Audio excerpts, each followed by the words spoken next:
L'intervention du procureur de la République pour le tribunal de Lomé répond à une logique de souveraineté.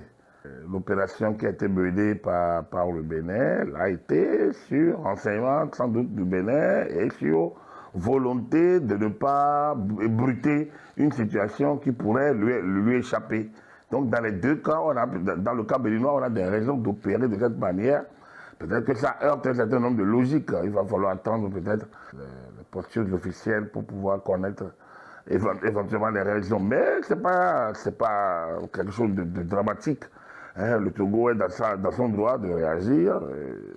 Le Bénin est aussi dans son droit d'opérer. Le problème est que beaucoup se meuvent et pensent que ça va embrouiller les relations entre le Bénin et le Togo. Non, je ne pense pas. Les relations entre le Bénin et le Togo ne vont pas s'embrouiller à cause de ça. Les autorités, que ce soit judiciaires, que ce soit policières, que ce soit diplomatiques, vont jouer ce qu'il faut pour que l'étranger soit préservé.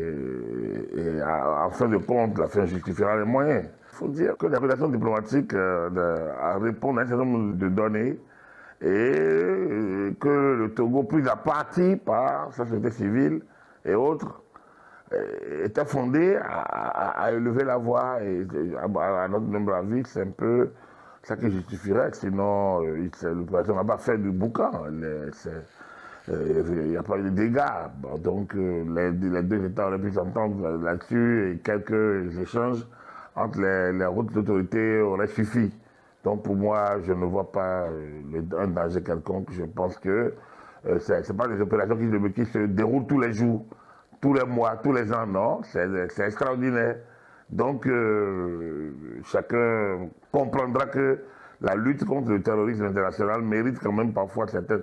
Quand il a fallu en finir avec Ben Laden, les Américains n'ont pas demandé l'avis du pays dans lequel il était réfugié.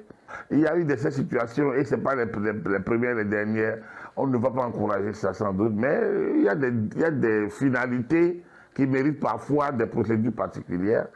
Et un bon État qui assure la sécurité de ses citoyens avait à s'y faire. Donc, après, chacun, aujourd'hui, nous sommes à l'aide de l'Internet du numérique où chacun est juge de l'autre, chacun est maître de l'autre, chacun est inventeur de l'autre, chacun est ainsi. Donc, mais, comme on l'a dit, je pense qu'il n'y a pas de quoi